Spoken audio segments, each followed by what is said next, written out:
Been made yet. All right, good evening, Eden. This week's quota, Simon Kuf and Kuf Aleph. Nice. I told him that he's out there. My invitations haven't been sent out yet. So he's like, "Okay," it's like, you know me. It's gonna happen for a week before. Chapter 100 and 101, as I've explained on Sunday, the subject of both of these simonim are very similar, and it is essentially where things that have significance of some sort, either literal significance or halachic significance, and consequentially, they are not nullified by 60 as items usually would.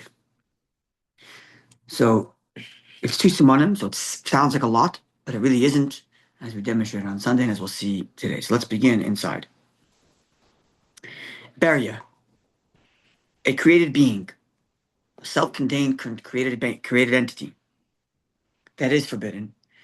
Dahainu for this would be, for example, kagoin, namala, like an ant, worm, a non-kosher insect, which is whole in its entirety. And now it fell into a mixture of kosher food, into a stew. Oif tame, or a non-kosher bird, very small, falls into a mixture of a bunch of other kosher birds, let's say. Now you don't know which one's the kosher one, which one's the not kosher one. The gid hadasha, and a complete and full sciatic nerve. The aver menachai, and a complete limb that was detached from an animal while it was still alive. These are all different types of prohibited foods. Or an egg that has a bird already starting to develop in it, and then it got mixed with a bunch of other eggs, and you don't know where the egg is. And anything similar to that, where something is a complete and self-contained created entity, falls into a mixture of other things that are kosher, and it cannot identify where that thing is. Afilu be'elef, even if the ratio is 1,000 to 1, loy batila, it is not nullified. Considering that it is it has a self-contained importance, and as learned on Sunday, because biblically speaking, a beria one is liable for, even if it has less than the requisite usual kesayas, like a person who would eat a ant that isn't kosher. The person is liable, even though the ant is way smaller than the kesayas, which is normally the required minimum to be liable. But because here the kesayah, because this is a beria, because it's a self-contained created being, Torah gives it that extra. What's the right word I'm looking for? Cheshiva, is that validity, that value, and therefore Torah says you're chayiv even if it's less than a kesayas, and therefore come our sages and say, if that's the case, we're going to say it's not batal either. It's never nullified. So even if there's 1,000, even if the ratio is 1,000 to 1, not nullified. Okay, now we're going to have a number of conditions to what qualifies as a beria. Specifically, as we spoke about on Sunday, 4 conditions. The ein loy din beria, it is not going to have the law of a complete created being, which for now I'm going to refer to as beria. It doesn't have the law of beria, elim kain, only if udavar shahaya by chayus, it's something that was a living thing at the beginning. That's condition number 1. So all of the things mentioned above, the ant, the sciatic nerve, the bird, what are the other examples? The egg that has a bird in it, there's chicken in it, the non-kosher chicken, and the Aver Menachai, all those things were alive at the beginning of their existence. La Fouke, and this excludes Chita Achas Shel Isser, a wheat kernel. That's a complete wheat kernel. So it's like, say, contained created being, and let's say it's Arla, or, well, no, Chita doesn't have Arla, but let's say it's Truma, or some other reason why it might be prohibited, that will be nullified by 60. I mean, that wouldn't apply today. Truma, there's still Truma in Eretz Yisrael, sure. I guess. Maybe it's Truma Darabanan, but Truma still exists. Well, it's Darabanan. Sorry? It's Darabanan, then you could be lenient. Or actually, use a more prominent, more examples, like if it's a Kalayim. It's a crossbred, if it was going the wrong way. That makes a lot more sense. Another example. So it's not nullified because it wasn't living at the time of its creation. Okay, so that's condition number 1 for beria to qualify. Living. Like why? It must be something that was forbidden from the beginning of its existence. La fuke, and this excludes oif tahar, a kosher bird, shenis nabel, which wasn't shechted properly. Ve, as well as shar haniskal, a ox that killed somebody and therefore is liable for capital punishment by Torah law. Mhm. That ox is forbidden to eat. So it wasn't forbidden from the day of its existence. It was always a kosher animal. It was a kosher bird. It was a kosher ox. Only later in life it became problematic. So those don't count as beria. Those will be nullified. Mhm. So that's condition 2. Condition 1, life. Condition 2, not kosher from the moment of its creation. Condition 3, likewise, it has to be a complete thing. If it's ripped up, it's shredded, it's cut in half, it no longer has the law of beria and it will be nullified. Okay? And condition number 4, she'im yechalek ein shmoyolov. If it's the kind of thing, Davar Shalom is the next condition. The third condition is, I read it wrong. It has to be a complete thing, such that if you were to cut it in half, it would no longer have the same halachic status it had before. So, and this, as we're about to say, is la'fuke chelav, and this excludes non-kosher fats. If you cut non-kosher fat in half, it's still the same non-kosher fat. It still has the same halachic designation as chelav. Whereas, if you had a worm cut in half, or not a worm, because a worm would be whole if you cut it in half, but an ant cut in half, it's a half an ant. It's not an ant anymore. It's not a shedet anymore. It's no longer, right? Ev Menachai, there's a complete Ev Menachai. You cut it in half, now it's a half of Ev Menachai. It's like a zayis of Ev Menachai. But isn't the whole Ev Menachai anymore? Right, but that's Right? mostly things that like you can be bigger or smaller and it has the same name, like Oh, so it has to do with halacha designation. How does halacha treat this thing? right. Does the halacha treat it as complete in its existence, even when it's cut in half? Like a steak. Where with chaylev, it does. I'm saying if it was a piece of meat, same thing. If you cut it in half, it's still the same. It's still a piece of meat. Correct. Whereas these other halachic designations, they don't have the same designation once they're split in half. That's condition number 3, and that excludes chaylev. So living, non-kosher from its inception, and that even when you cut it in half, it loses its status. It only has that name, it only has that designation when it's whole. Condition number 3, it has to actually be whole right now, as opposed to if it got shredded or if it was cut up. Okay, clear? Ever Minachai, one more time. Ever Minachai. Ev Menachai is only if it's Ev Menachai is not kosher from the moment of its existence. But Right. it could be nullified. It can't be nullified because it's a beria. Ever Minachai It's a beria, right? Why do you say if it was cut in half? If the beria is cut in half, it's no longer considered Ev Menachai. It's called what? It's an interesting example That because was removed its from- existence is when it's removed, right? But it really existed before and it was kosher, so it's interesting if you. Okay, it wasn't kosher. It was always, from the moment of creation, it was always Ev Menachai, until you changed it from being Ev Menachai by giving it shchita. But from the moment of creation, it was forbidden as Ev Menachai. No, it was Aver Chai, it wasn't Aver Mina Chai. Okay, yeah. But, Okay, good, Kash. Good. I'm sure it's discussed in the brisket with Svarim. I'm kidding. but maybe. It's a good Kash, good. But I think that's the word, because Ev Menachai is usher from the moment it's created. Until it's kosherized via shchita. But until such time that it's, Ever Minachai is a limb that was removed from a living animal. that's what Aaron's arguing. That Right. So it's not kosher from the moment of its existence. That's what he's arguing. Mm-hmm. Well, it's not going from the time it's been created, right? Cut the limb, right? 'Cause before it doesn't really. That's what Aaron's arguing. But before it's not really. But before that's not even Menachai. Okay, good Kash, good. Good Kash. So So Kaponim, Ev Menachai is not bottle because it is considered a beria. But if the Ev Menachai was cut in half, then it's no longer the status of Ev Menachai. It's Ever Minachai means an entire limb that was removed Correct. from an animal. and if you cut it in half, it's a half a limb. If we cut the ant in half, then That's another it could be example, nullified. and it could be nullified. But Just like if you took cut the limb from an animal, the whole limb, could it be nullified? That's a beria. Half a limb could be nullified. Right. The whole limb cannot be nullified. Whole limb cannot be nullified. Right, 'cause that's a leg and versus a half a leg. Correct. Whereas chaylev, even if it's entirety, it's nullified. Because if you cut chaylev in half, it's still chaylev. So all the way through, it's nullified, whether it's whole or not whole. Okay.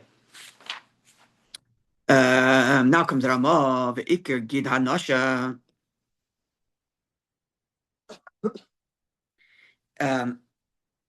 Is on al hakaf, is the part Bilvad.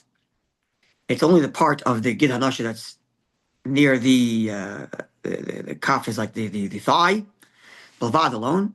V'hu kerochiv etzba arba etzba'os. It's about its length is the width of 4 finger breadths. The mushalim, and if it's still complete, mikir beria, it's called beria. Okay, we're not learning halachas of Eivim and Achai of Gid Hanasha, but that's the Ramah's comment on Gid Hanasha. Okay, clear? Let's see if any quick comments. It should be noted that there's also the discussion about Eivim and Achai and whether or not, if it has a negative flavor, does that change anything? If it has a negative flavor, do I say that now it could be bottom? Because it no longer has the chashivus of beria. Sorry, not Eivim and Achai, beria. The unique status that beria isn't bottle is that reversed because it's now a negative flavor. The answer is no. Right? Unless there are those that say that if it was initially a good flavor and then it became rotten later, then it loses the beria status and it could be nullified. But this is a machlekes. Okay. As we're going to learn as well, something that A is, fly that falls into your cooking soup, the whole soup is gone. we will get to that, yes. We will get to that, but you are in principle correct. That's the beria. Take out the fly, you're okay. Take it out. We'll get to that. We'll get to Fine, that. if you take it out, it's okay. It's only if you can't find it. We'll get to it. Okay, we're going to get to that. For now, we're saying it's not bottle. We'll get to that. Okay. Number 3, another thing is that if there's a doubt, right, even though we learned that the whole chumrah of beria, the fact that beria is in bottle is a chumrah d'Rabbanan. And ordinarily, chumrah d'Rabbanan, we are lenient when it comes to doubts. But it depends what kind of doubt we're dealing with here. If the doubt is whether or not this is a beria, then we go lenient. Because the whole stringency about beria is rabbinic. So if the doubt is on the rabbinic issue, meaning is this thing even a beria, then you go lenient and you say it's not a beria and it's nullified. Right? But something was just definitely a beria, but I'm just not sure if it's forbidden or not. There's a suffix if it's forbidden, then I say it's not nullified. Because the doubt here is no longer on the beria component, which is the rabbinic component. The doubt here is on the prohibited component. Which is biblical. Which it could be a biblical problem. So only when the doubt is on the rabbinic problem, that is it a beria or not, do I say go lenient. Right. Okay, this point comes from the Taz and the Shach. Okay, we went through the 4 conditions of the beria. We did that.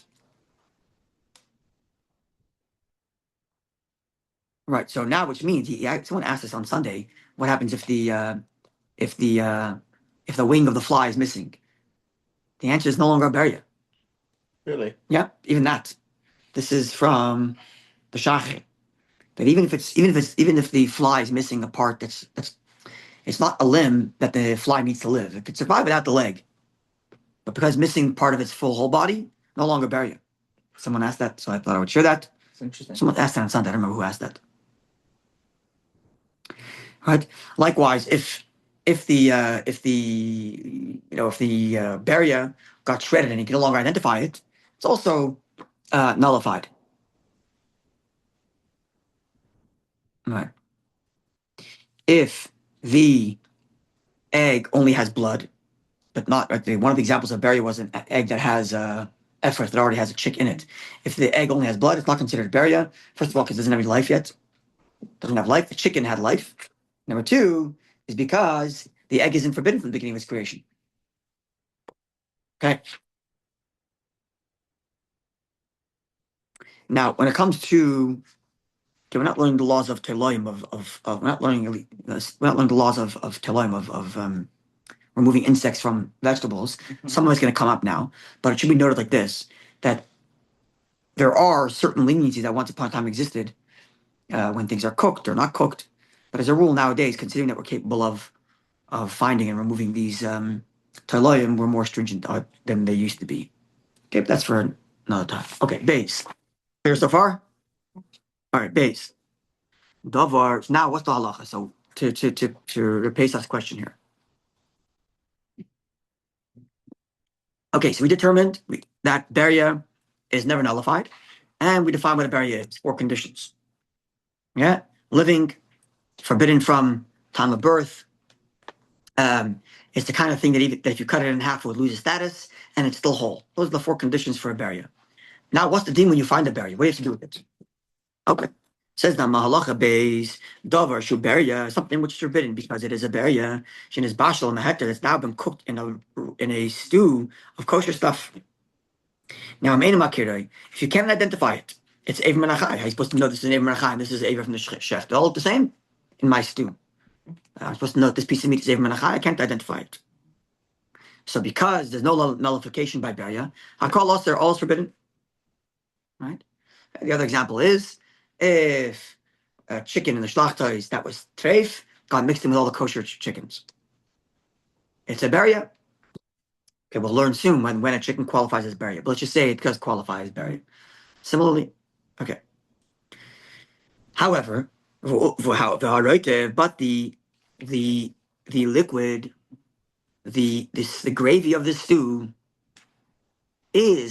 could be kosher, but nice and time so long as it's 60 to the ratio. Did you ever have a liquid barrier? No. What do you mean, the gravy? So let's understand. Here's the What are you part. cooking with We're gravy? splitting between you have a stew, and in the stew there's meat, right? So you have a piece of Eivah Menachai falls in there. So it's a barrier. It's a whole Eivah Menachai. It's a whole chicken leg. So you're making a stew with a bunch of chicken legs, and here's one chicken leg. It's Eivah Menachai. So I don't know which chicken leg it is. So the chicken leg's not nullified. So all chicken legs are not kosher. Mm-hmm. What about the vegetables in there and the rest of the soup and the rest of everything else? Well, there's 60 times. It's okay. As long as it's 6 times one chicken leg or the biggest chicken leg, it's kosher. Yeah. Because now you're not dealing with the barrier itself, you're dealing with the tam of the barrier. And the tam, as long as it's 60, you nullified it. So therefore, the chicken itself, anything that's part of the barrier mixture, in this case, all the chicken legs, are not nullified, not kosher. But everything else, so long as it's 60 to the ratio, the biggest. You can count them as for the nullification. Can you count the other chickens for the nullification, the other chicken legs? I assume the answer is yes. I think so. For chicken legs, it's not so relevant, but for meat, it would be much more relevant. Yeah. I think you're right. So you could do based on the largest piece, and that's it. Yeah. So that's if I can't identify it. So if I can't identify it, all the other pieces that make me not identify it have to be thrown out. Mm-hmm. But everything else, as long as I have 60 to the ratio, I'm fine because the flavor is nullified. And if you could identify the barrier isn't nullified, the flavor is. But if I do recognize it, so it's the fly in my soup. So Zarkar, take the fly out. The fly is not nullified. Mm-hmm. And whatever flavor the nullified gave off is nullified. 60 times of it. Totally, much more than 6 times, right? Mm-hmm. And the rest of the pieces, let's say it's even a piece of Eivah Menachai, but I know which one it is, I take it out. Mm-hmm. All the rest of the pieces, the haroitiv and the rest of the stew, you have to have amongst them, and all of them together, shishim connector, 60 to the ratio, and then you're good to go. With the exception of, one exception. With the exception of the sciatic nerve, which was cooked with kosher food, she'ain tamoy oyser. In general, the flavor of gid hanasha does not make anything prohibited. We once spoke about this way earlier at the beginning, that gid hanasha as a rule doesn't produce flavor. Yeah. Sciatic nerve doesn't produce flavor. And you don't need 60. You don't even need it, right? The aim begins the nation time because the veins themselves don't give a flavor. And therefore, you don't need to have 60 against it. But shamnoi, the fat that covers the sciatic nerve, oyster does prohibit. It's our shim connect and if we have to have 60 against the fat that's on the gid hanash. Lefichach therefore continues the Shulchan Aruch.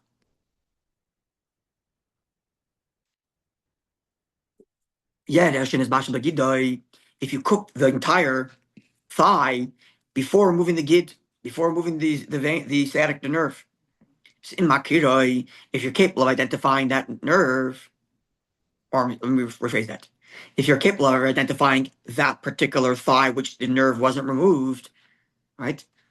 Mm-hmm. So you put this one thigh together with the rest of your stew, and that particular thigh still has the gid in it. So you know which one it is. Let's say it's the only thigh. The rest of it is other parts of the animal. So you remove the thigh. Yeah. Zerka, you get rid of it. The rest of your stew is kosher, and Meshbashishim connected Shamnai. So long as you have 60 times the ratio of the fat that's on the nerve.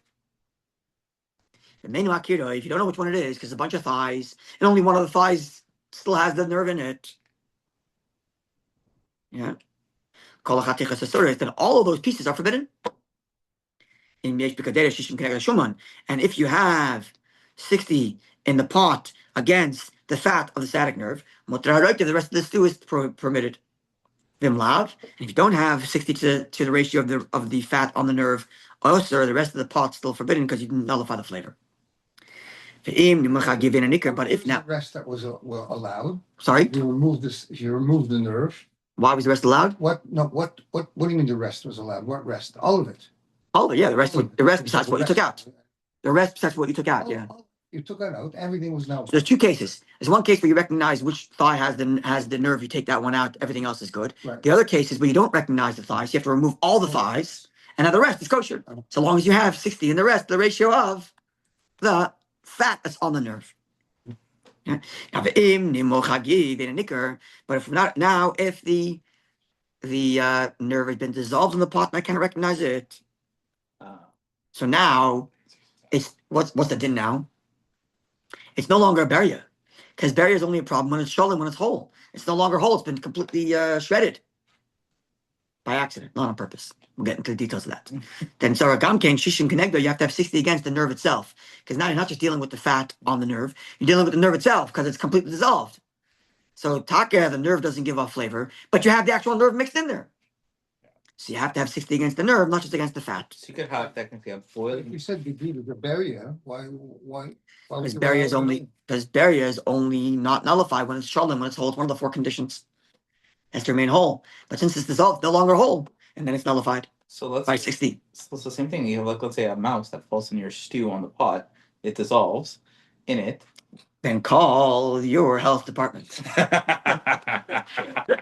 I'm not saying you'd eat it, but I'm saying pretend like you can remove the bones, and then technically, if you have 60 times the size. It's actually, the Gemara is such a case about finding beer at the bottom, finding the barrel. finding a rat at the bottom of your beer. Yeah. The Gemara talks about that and what the din is. Okay. Is it nice to have with gum or not? Exactly. Yes. Some Someone emailed me. I read online about rats falling into beer, about giving negative flavor. What is the deal? Okay, calm down, relax. We're not advocating putting rats in your beer. Really, calm down. Some mom sent me an email like that recently. I don't know. You better read it on some website or something. Okay. So just quick some details about this. That liquor that comes with the worm. What's that liquor that comes with the worm? Agave, right? Comes with worm in it. Okay. The pot itself. You should know that the pot itself. Right. But in that case, though, it would technically be okay, right? Which case? If the mouse dissolves the. Something like that. Yeah. Okay. I'm not saying you should eat it. I'm just saying. So in Sif Aleph we learned the din that barrier isn't nullified. In Sif Beis we're learning that even if the barrier isn't nullified, the flavor that it produces is nullified. That's what we're learning here in Beis. That even though in Aleph we learned the barrier is not nullified, in Beis we learned the flavor is nullified. Okay, therefore you can remove the barrier, and everything else is nullified. Or if you don't know which barrier, you can't remove the barrier. Remove anything that might be the barrier. Or if the barrier loses its completeness. Or if it loses its completeness, then it's also no longer barrier. That was really an Aleph. It's not shalom. It's okay. Right. Okay. Now the even in situations But it was where shalom to start with. sorry. It was shalom to start with. Yeah. Okay, we'll learn about that. We'll learn soon about when and how it can be shredded up after you've already mixed it. Only if it's by accident, Bekitzer. Okay, we'll get to that. Okay, so now we're adding like this. Another important point. Even in a case where you weren't able to remove the barrier, so everything is prohibited, the pot itself is still kosher. As long as you have 60 to the ratio of the barrier. So the lack of the barrier's nullification, which tells you can't eat the rest of the food because the barrier can't be identified or can't be removed and everything is prohibited, because non-bittul, doesn't mean now the pot itself that absorbed the flavor is also treif. If it's not, it doesn't need kosherizing. Even if there's not 60 times. As long as there's 60 times. If there's not 60 There's not, and the whole thing is, then it's treif to begin with. It's not a chomer anymore, barrier. Yeah, I know. It's just stam treif. Then for sure the pot has to be kosherized. Yeah. Okay, Gimel. Gedera shalmarak, a pot of soup, shenafel and shemberia. A tiny beria fell in there. The nevda, And because this is so small, it's a small little fly, I lost it. I find the fly in my soup. Aser hakol, everything is forbidden. This What if it dissolves? says the shach. Sorry, no, if it's this, like, I don't know if it's dissolved. I can't even find it. Yeah, but you could assume if it's that Oh, hot. says a shach. Therefore, this is only if the soup is so thick and dense that I can't even strain it. Okay. Or it's a cooked item, and now I can't find it.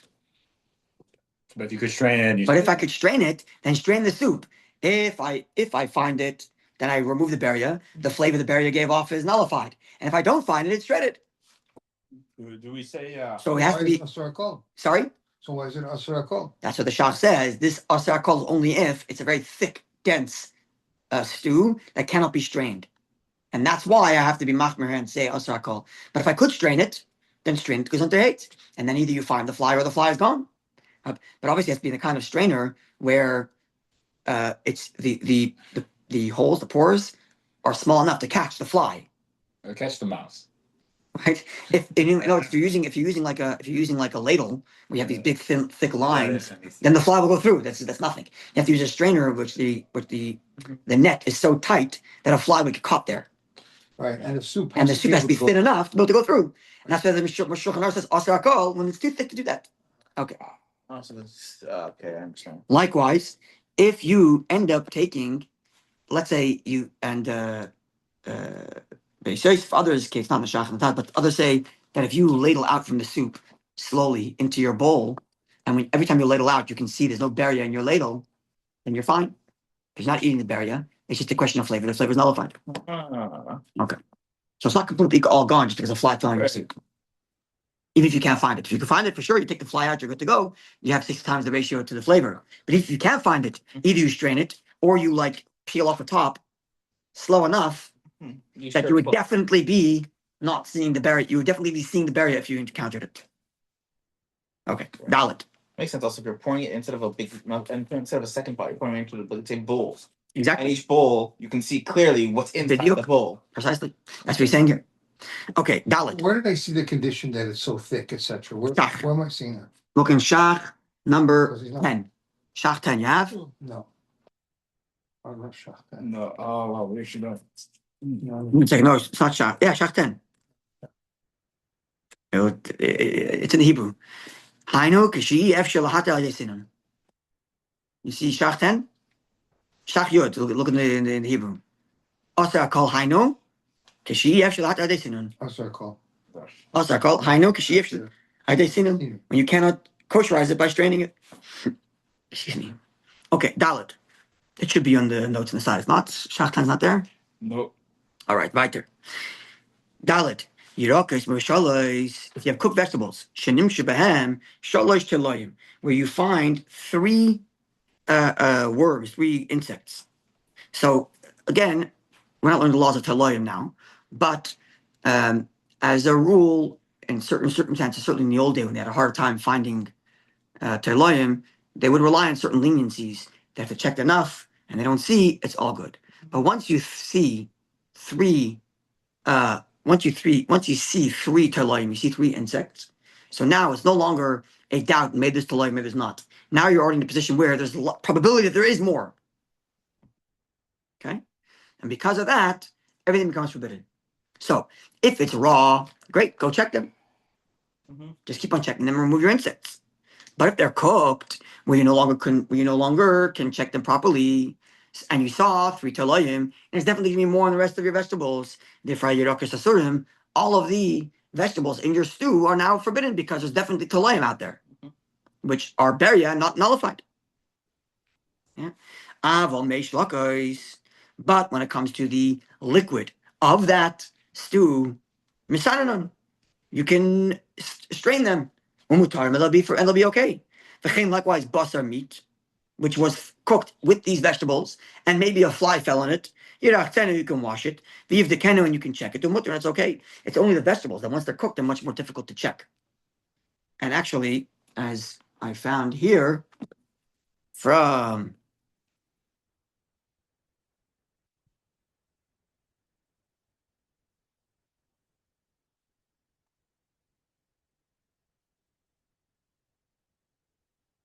There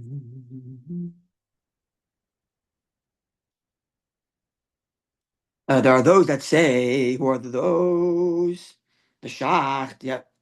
Oh, not shach here, shach elsewhere, that says if it's the kind of vegetables that don't get all mushy in the stew, and you can actually still check them after they're in the stew, you can do the same thing as with the meat, wash them off and check them. It's only the technicality of whether the vegetable became too mushy, you can't check it anymore. Okay. Do we say? That is as far as kuf goes. Now goes kuf aleph. That question, go. I guess we don't apply any strands of klanan with regard. Do we do like if it's like a pot, then are we gonna take like if there's some liquid from that pot? Would it like if you know there's a bug in a pot? Burial will not make chanan. Okay, so we won't apply. Because that would mean that a little fly goes into a soup, the entire soup is treated like a fly. Yeah. So we're not gonna nullified, not nullified to 1,000. Yeah. So that would be okay. Yeah, because there's no chanan by burial. There's no bit of it. Okay, that's right. It's just a chumrah. There's no bittul because of the chashivas, but not that. No. Okay, kuf aleph. This is the next halacha of things that also don't get nullified because of the chashivas. But this the chashivas, the previous chashivas was halacha chashivas because Torah says this tiny little thing gets value. So therefore, the sages give it greater value by saying it's not nullified. It's a halacha chashivas. In kuf aleph 101, it's going to be a technical chashivas, not a halachic one, a technical one. Namely, din chaticha, Siman kuf aleph, chapter 101, din chaticha roy l'skabe, the law of a piece of meat that is worthy of serving. L'skabe, worthy of honor, but honor is like you honor a guest. That's what the word honor here means. So it's worthy of serving a guest. Chaticha roy l'skabe says the halacha. You have 9 subsections. Aleph. Chaticha roy l'skabe, a piece of meat that is worthy of being served. Dina, its law is keberia, same thing as a beria. It's got that value. That feel be'elef, even 1 in 1,000, like butler doesn't get nullified. Sorry? Did you find the answer for the chicken wing? Yeah, something. We'll get to it, yes, in a second. Even if the food that I have in front of me is forbidden from pleasure, so I'm not have pleasure from it, which means I'm never going to serve it to anybody. Right? If it's not kosher, I'm not serving it to a Jew, clearly, but I can serve it to a non-Jew.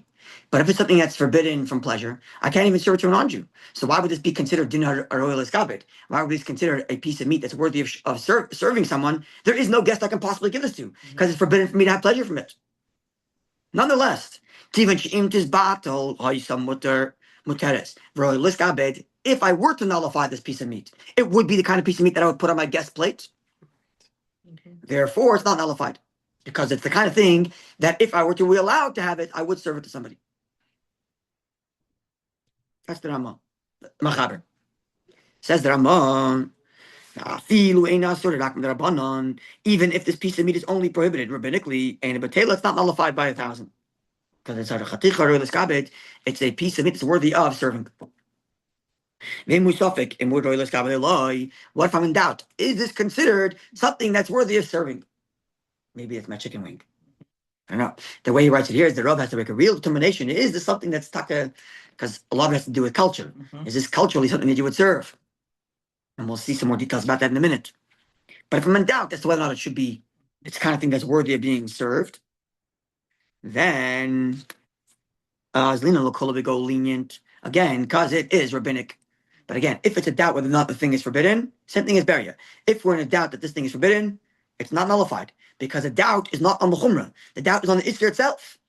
But if the doubt is on the chumrah, meaning I don't know if it's a beria, I don't know if it's a chatichar or l'skabed, I don't know if it's worthy of serving, then Azlina Lokula will go lenient. I feel even if the problem itself is biblical, because my doubt is on a rabbinic decree, which is this something that shouldn't be nullified? Because as far as biblical goes, it is nullified. I'm in doubt if it should be nullified or not. Okay. That is Sif Aleph. What do we have here? So the example he gives here is a piece of meat, piece of fish. Even if it's the kind of thing which you will serve with other stuff, but as long as this piece is like your central, is like the main thing, is the main dish, right? Of course, it's subject to culture and time and place, right? For example, if it's something too small, it's not considered chaticha or l'skabed, even though you might give it with a bunch of other things. For example, he gives an example here of not chicken wings, but chicken liver. right? So chicken liver will be served, just one piece of chicken liver, but you never serve it on its own. You would serve it with a bunch of pieces of chicken liver. Mhm. So I think that's the answer to the chicken wing. And it says it You're is? not going to put one. Yeah. Thing it's not chatzrah u'leskabed. Okay. It's only chatzrah u'leskabed if that piece alone is served, Mhm. even though it's served together with Mhm. other things. Right. But it as an item will be served itself. But if it as an item is only going to be served if it's other items like that, then it's not chatzrah u'leskabed anymore. Okay, so So maybe a chicken wing would not be chatzrah That's what we u'leskabed. thought that though. That's what we suggested on Sunday. Yeah. But then I like it was a good It's a good question. example.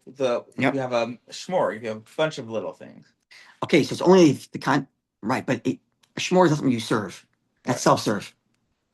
So Fine. you're going to serve But something. imagine you made a plate. Making a plate for someone, Right. putting one chicken wing. Wasn't No. the chicken wing already a problem because it's a barrier?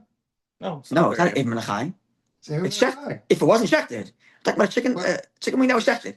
It's not kosher, so what do you? It's a nevela. It wasn't shechted properly. Let's say, not even menachai. And then It's dead already. It was only served when it was dead, but it wasn't killed properly. It's a nevela. So the chicken wing now, but the question is the chicken wing a chatzrah u'leskabed? We said no. So I don't think so, because considering he says here that if it's a small piece, right? Mhm. Even though you might serve it to a bunch of other pieces like that, it's not considered a chatzrah u'leskabed. Right? So I don't think you're going to serve one chicken wing to somebody. Even if you're serving other things on the plate, you put at least two on the plate. I think, especially if it's like a presentable guest. Also, you said I think- first of all, we're not even talking about a normal guest. You said this was like Special guest, a yes. special guest. Oh, you're covered. So I mean, like even a special guest, like you also wouldn't put like one hot dog, one small thing. Like it's not a meal. So a hot dog you also wouldn't put alone unless you're putting it in a bun. Exactly. So again, it's not chatzrah u'leskabed, Right. right? But one burger you might. One burger, My burger you could put on. especially if it's not a tiny burger. But even slivers of steak, then you wouldn't. you put 3 slivers, not one, Exactly. unless you're giving a whole steak, right? So it's very much subject to. That's why he said you have to have like the rav was to determine is it taka chatzrah u'leskabed, and if he's in doubt, you go l'kula. Right. All right. Likewise, it's like it's pretty easy to be in doubt. exactly. Yes, it is. It's very easy to be in doubt, unless you're getting a full steak. Right. In which case, like it's Steak. or piece of full chicken breast. It's not Right. not a shiloh b'chal. Right, but these other things are more shilohs. Right. Let's just say I was actually thinking about this. What about like, let's say like these like exotic sushi, exotics like sashimi. You know, where you're getting one plate. That would be considered chatzrah u'leskabed. For sure. Where you get served just one little sliver of fish. It's tiny, but it's because of its value, you would serve that on its own as an appetizer. Yeah. You would even show it off, right? No, 100%. In our culture, so you have to like look at the culture Not and our say culture, but in their culture. in Japan, you mean? Yeah.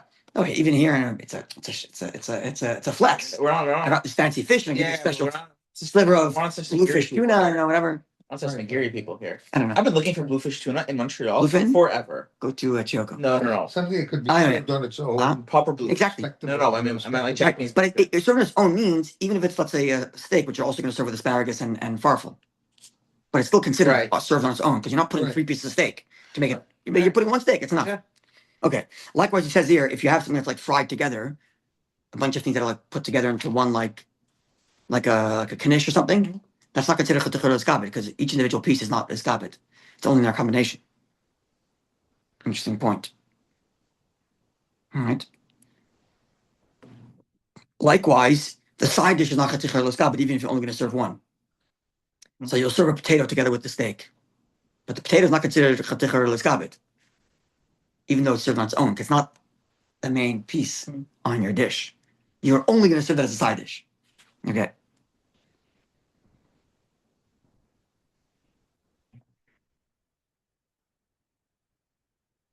Okay, let's go base. Base. We don't get the law of the prestigious piece of meat, the chatzrah u'leskabed, which will just not translate from now on. Unless it itself is forbidden. The going, for example, the vela, it wasn't shechted properly, or treifa, which is probably the more common example in shlachtoises, where they discover that one of the cows they shechted that they had a punctured lung or punctured heart, and now they got to go collect all the pieces of meat that's attached to that lung. And but the way they do it nowadays, by the way, is You said they match it? we learned that you could, but nowadays the way they do it is, at least I shouldn't say nowadays. 20 years ago, when I went to the shlachtas in Uruguay and I got a tour, they showed us that before they cut the meat up, they stamp every single piece of the meat with a number. So that if later the lung is determined to be a treifa, they look at the stamp, it's number 1. So all pieces of meat with stamp number 1, throw out, or sell to the guy, it's treifa. But you can imagine in shlachtais, it might be not uncommon. We discover that an animal is a treifa, and if one of the pieces of meat didn't get properly stamped or didn't get properly identified, and now you have a chaticha l'skabed floating around in your whole abattoir. What do you do? Throw everything out? No, they probably do barcodes for What? No, they probably do barcodes for everything. Put a barcode on every single piece of meat, maybe. But you have to put it on each part of the meat. You know what I'm saying? I don't think it's so crazy anymore. Anyway, the truth is they check the lung, they check the vitals before it gets cut up too much. Mm-hmm. So it's not so hard to go picking out every single piece. But still. Okay, continue. So, you only get the law of this law that chaticha l'skabed is not nullified is only elam kain yisur machmas atzma. If the chaticha is forbidden of its own accord, regarding nevela, not checked it properly, or like we said, treifa. Likewise, bas b'chalav. Bas b'chalav is also considered yisur machmas atzma. Even though we learned this already a bunch of times, especially when it came to the law of Hanan, even though milk and meat independently are kosher, it's not the pshat that meat becomes unkosher when it absorbs milk. It's the mixture itself. It's not kosher, so therefore it's not considered forbidden because of an absorption. It is inherently forbidden in that milk and meat existence. If the reason why this piece of meat or this chaticha is forbidden is because it absorbed flavor from non-kosher, and it so happens to not have 60 to the ratio of the flavor it absorbed, and that's why it's forbidden. Lavatle didn't have enough to nullify it. Even according to those who say, you Rama. Okay, the Machaber is not talking to the mother, the Machaber is talking about the people that Rama relies on. But even according to you Rama, or us Rama, and we say Hanan by other Yisurim, and if that piece of meat which absorbed non-kosher food, we would require 60, not just to the absorbent, but we would require 60 against the whole piece of meat. Nonetheless, we're still not going to say that piece of meat is a chaticha l'skabed if never nullified. I'm not going to say that. Because chaticha l'skabed is a law that applies only to that which is forbidden of its own accord, not if it's absorbed. Even though you happen to say Hanan. Because Hanan is only a question of what ratio do you need against it? Do you need ratio against what's absorbed in it? No Hanan. You need ratio against the totality of the piece of meat. Yes, Hanan. But not that now becomes so forbidden that it's not nullified because it's royal l'skabed. That's not the case. But if it is Hanan and there's not 60 against it, then wouldn't it become treif? That's for sure. But let's say I do have 60 against the piece of meat. So my Hanan issue is gone because of 60 against the piece of meat. But if I applied the law of chaticha or l'skabed, it would have been nullified even by 60. Oh, right. That's what you're saying. Right? So we're saying, no, it doesn't get the law of Hanan. Right. Sorry, it gets the law of Hanan, and therefore I need 60 against the piece of meat, but it's not going to get chaticha or l'skabed that it's never nullified. Right. That's right.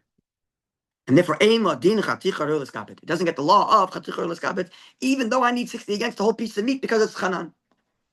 Okay. Says the Ramah, even a piece of meat that hasn't been salted, so it has blood in it, is that considered a piece of meat that's absorbent or forbidden? Or is that called inherently forbidden? A piece of meat that wasn't salted. It's blood that was with it for its whole life.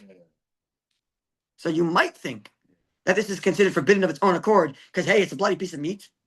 Zakter, no, Betela, it's nullified by 60. Because the meat itself is not forbidden. But it's only because of the blood that's absorbed in it, even though that blood was with it for its entire life. Point number 1 from the Rama. This is an important point. Point number 2, if a piece of meat only became forbidden because by a klipa, and that klipa is isser machmas atzma. How would you have a piece of meat that's isser machmas atzma only klipa? Milk and meat. If milk was poured on to meat, so tata gavar, the bottom is cold, it's only a klipa, it's only a sliver, and this whole piece of meat, before I peeled it off, fell into another pot. So this isser machmas atzma, that sliver. Right. So do I say now it's Hanan because that piece of meat is Hanan? No, we said no. The sliver is only the part that's the problem. Right. The rest of the meat is fine, even though the meat would have been Hanan. It's not worthy. But because I could serve it, but I'm not serving that peel. Right. And therefore it's not Hanan. And therefore Betela can be nullified by 60 or by majority, whatever is necessary. Because that peel is certainly not worthy of being served. Okay. Any practical halachas here? Which makes perfect sense. want to skip some things from previous sif. Okay. Mhm. So we mentioned before in sif aleph that if, let's say, a piece of meat is forbidden by hana, Uh-huh. it's chatichar l'skabed, and it gets mixed into a pot, it's not nullified because it's chatichar l'skabed. Yep. Yeah. Okay. Now the entirety of the pot now becomes not just asa to eat, it becomes asa bana. Right. Because the piece that was not bottle is asa bana. So what do I do with this? What do I do with this meat now? So the shach tells us you can sell it to a guy minus the value of the chatichar l'skabed, and that way I'm not having any hana from the prohibited. So if it's worth $50, I'll sell it now for 40 because the chatichar l'skabed is definitely worth less than 10. Or sell for 45, whatever it is. Okay, that's an important thing from the shach. Okay, there are certain times when we don't. So even though the Ramah said that chatichar l'skabed applies even to something which is rabbinically prohibited, it's not going to apply to things that the Chachamim said are forbidden for mamish extra chumrah. For example, a piece of meat that's totally kosher, but I didn't have the proper wrapping on it. It's called basar and element ayin. Yeah, meat always has to have a wrapping that has identified as kosher. If I lose that identification, chumrah, we don't eat it. That's not going to be considered chatichar l'skabed. That it can't be nullified because it's only a chumrah that makes it prohibited. It's not even a rabbinic isser. Okay. So it wouldn't matter what was wrapped, what's in that wrapping, even If it's definitely kosher meat, but there's a chumrah because it's basar and element ayin, not to eat it. Now that piece of meat fell into something else. I'm going to say it's not bottled because chatichar l'skabed. Says no, it will be bottled. Even if it will be bottled, even if it's chatichar l'skabed, because the prohibition against it is mamash chumrah. Same thing, by the way, with a piece of hot meat that touches cheese, right? And the only reason why we say it absorbs all the way is because we don't know how to separate between. We don't have the ability to separate between today's day 7. We don't have the ability to separate between that which is fatty and lean, right? That's also a stringency because you can see it's lean. So that piece of meat also is not going to be considered chatichar l'skabed, even though it's going to be totally usher because it absorbed absorbed cheese, and I don't know if it's fatty or lean, but I do know it's fatty or lean. Wink, wink. I can see it. But chumrah, okay, so that chumrah is not going to make that now it's chatichar l'skabed. Okay. Okay, we went through that already. I'm not sure which pieces fell in. If it was like I'm not sure. I'm not. Okay, again, these doubts. The doubts of whether or not something is considered chatichar l'skabed. We go lenient. We established that already. Okay, now. We did that.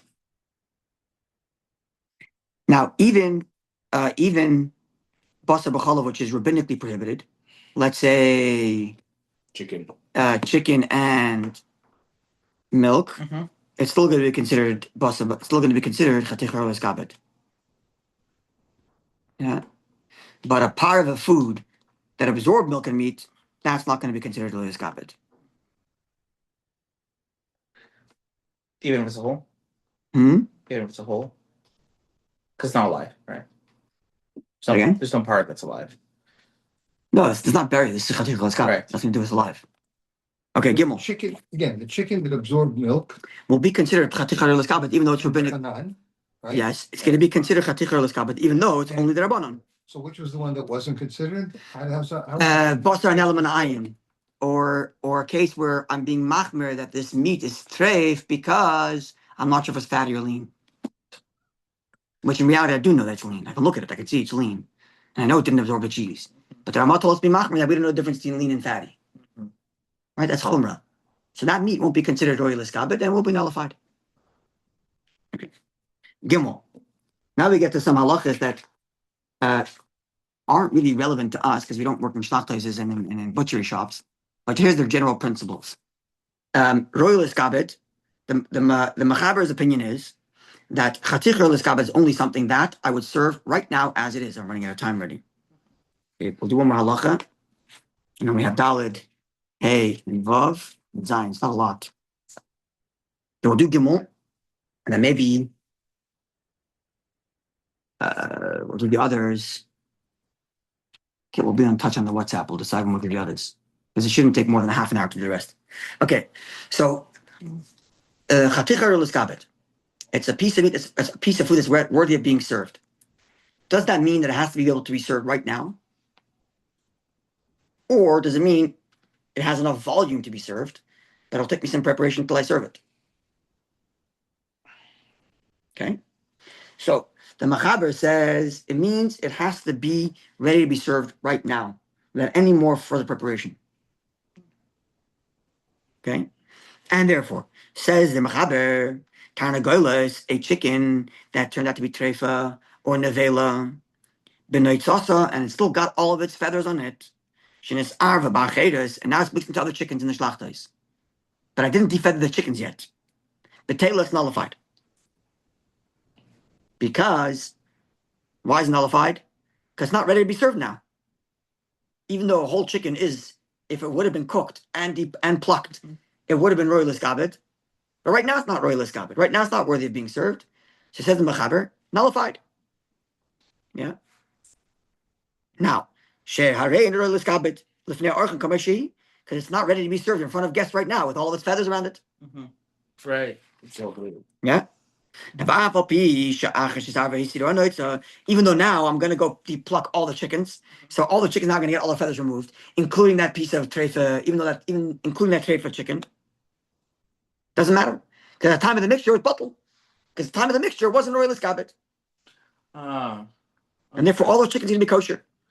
Okay. Mechaber's you. So even if Major leniency for slachtoises. even if you prep it later, at the time it wasn't. At the time it was nullified. Likewise, it's not considered worthy of serving and therefore not nullified. Not just that I have to remove all of its feathers, but elam geni b'rishelis only if it's cooked. So even if the chickens were already plucked, but it's raw, and one of these raw chickens plucked got mixed into the rest of my chickens in my abattoir, nullified. It's the Ramban's opinion, right?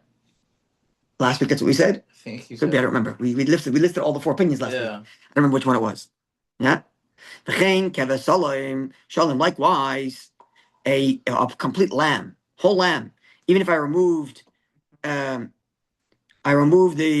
leather, removed the skin, it's salted, it's cooked, it's ready to eat, but I gotta cut it up. Because you never put a whole lamb on someone's plate. And therefore it's not considered royalist gabet. Because I still have to cut the I have to cut the shank off before I give it to you. That's funny.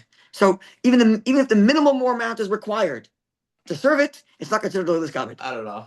So a fully cooked lamb that gets mixed into other lambs, Right. nullified. Oi, chaticha gedol yesh medai. Or even if it's not a full whole lamb, it's just a steak that's obnoxiously big. It's too obnoxiously big. You're never going to serve somebody, for example, a brisket. You're never going to serve someone a full brisket. You won't. You won't. It's not a whole lamb. It's not a whole cow. But But you're not going to serve the guy the whole brisket. So it's completely cooked. It came out of your oven. It's gorgeous. Too bad. It's not considered oil. It's not considered oil. It's not normal to give a guest a full lamb or some obnoxiously big piece of meat. But there are those that are arguing all of this. And others argue and say, well, depends how much preparation you need. Depends how much preparation you need.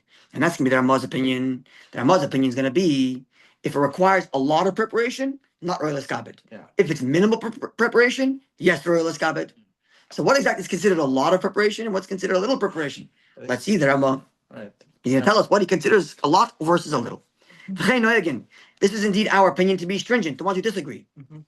Even though the Mechaber just finished saying that so long as the minimal amount of preparation is still required, you got to slice off the piece. It's still not considered royalist gabed. Can you still use this opinion, this super lenient opinion, if you need it? Only in case of Heston Merubah, if I remember correctly. Okay. Yes, they'll use the Mechaber if it's a case of Heston Merubah. The guy's got to throw out all of his hundreds of chickens. Let's just say. Okay.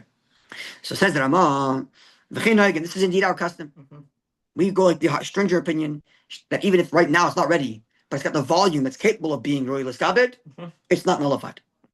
Milvav, with the exception of if you have to do major work, then we're going to say no. For example, benoit sasa.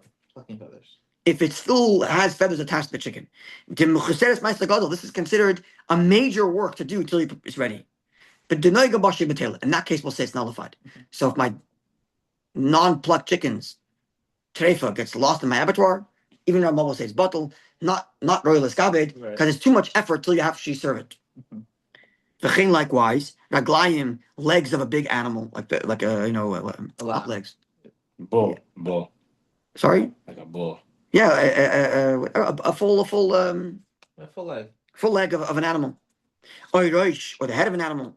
Shaloi nesach u'mesaydon. You haven't yet removed the hair. You haven't softened it to remove the hair yet. Okay, so that's also considered too much effort, and it's not really scabbat yet.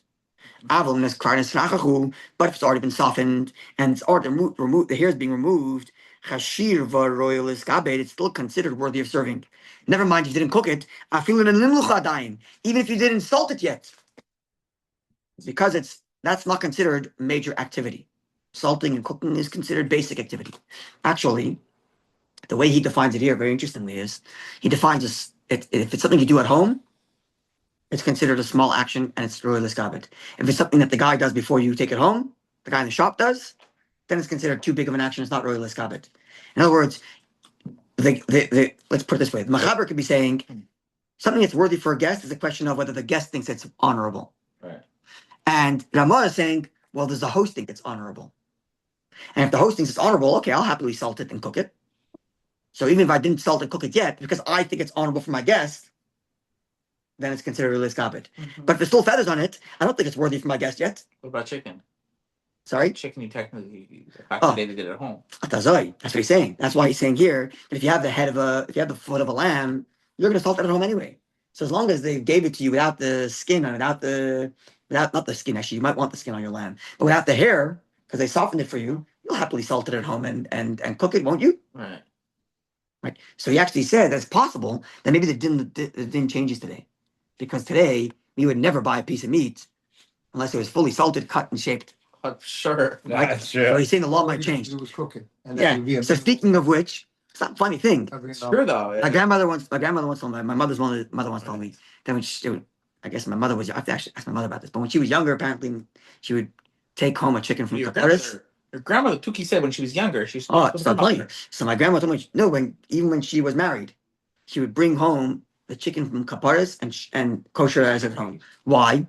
Why would she do it? Not because she needed to, but because for her it was like, what does this mean? Her children are growing up and don't know. They never saw what a chicken being kosherized is. For her, it was like you're missing out on half of Judaism.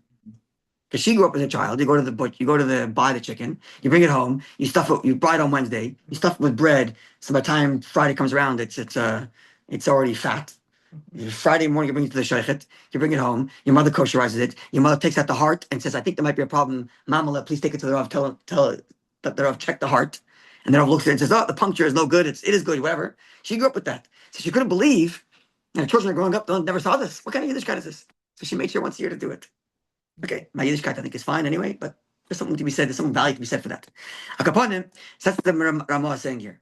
If it's just a question of salting and cooking, that's not considered major action, and therefore it's royal iskabad, even if it's not salted and cooked, because you'll do it at home. And therefore he says, Vafilu kada shalim, even a whole lamb, so long as they removed all the skin, you'll take that home, and you'll salt it at home, and you'll cook it at home, you'll cut it up at home, and if for ain't a bottle, it's not nullified, it's considered royal iskabad as far as you as the host are concerned. That makes sense that it would change. So he says, he doesn't put a footnote for a source for it. He says, Well, I don't know anyone who's done that. what does he say?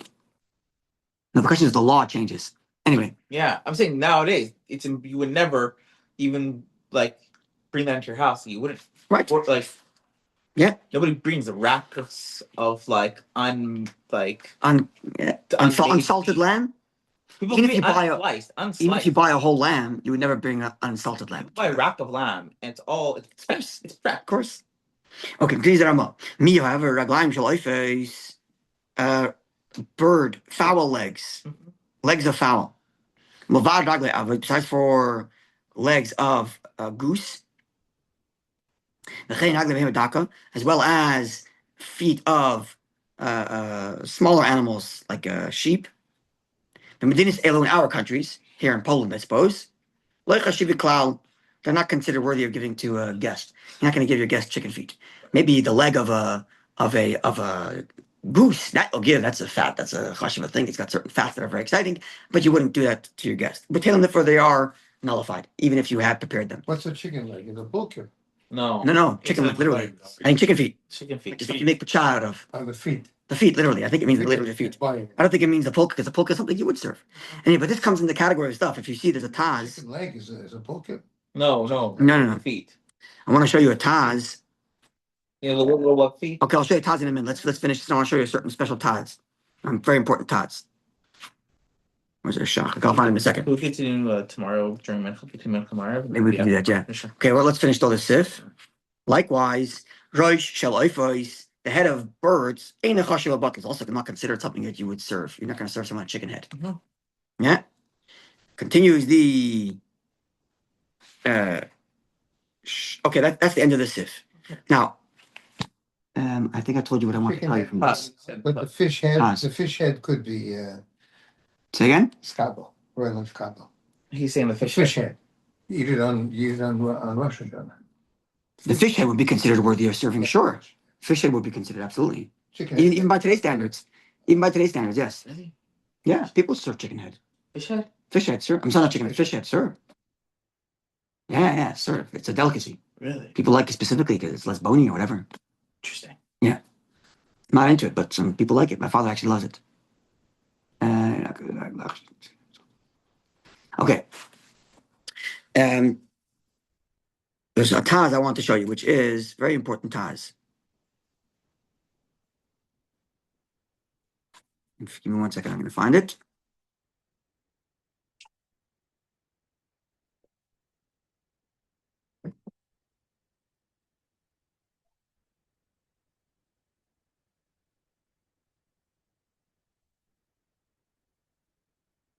Oh man, I can't find it now.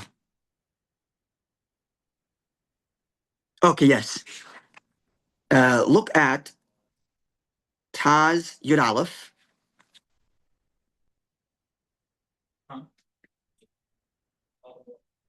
That's in Sif Hay over here. It's in Sif Hey. It's in Sif Hey.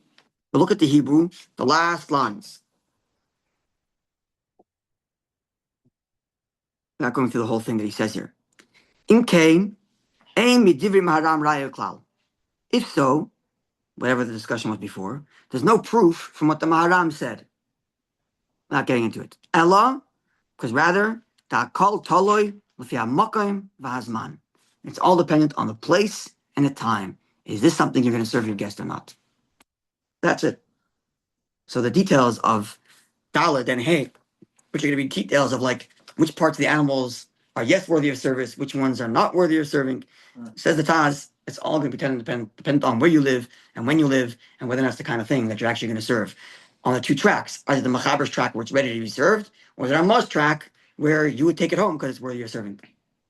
I guess also, Right. if you're talking All about actually this, then based on like the war times, It's worthy of eating and worthy of serving. The worthy of eating is mamash a lower bar or anything. Worthy of eating means it's already cooked. It's already Yes, done. it's just worthy of serving, and as far as your guest is concerned. Right. Whereas worthy of serving as far as the host is concerned could be even before preparation. Right. But how much preparation am I willing to consider? Right. I'm not going to buy an unsalted chicken. during recessions, Yeah, like okay. times of Even though okay, I was saying they would have bought unsalted chicken. so you're saying during the recession, in times of good poverty, things could actually change because your standards of food Interesting. would actually change. But in those cases, you probably, where there's like major famine, you might be lenient and More drop the lenient whole law to than- begin with. Okay, so maybe we'll be in touch. Maybe we'll be talking about tomorrow. Because I don't think it's a few systems. It's very small. We can go through it in 20 minutes. That'd be I think, ideal tomorrow. is to do between Mincha and Maariv, and then if you have an extra few minutes, you can finish after Maariv. Well, we'll do that. Okay, so we'll be in touch tomorrow. Okay. Good night, Eden.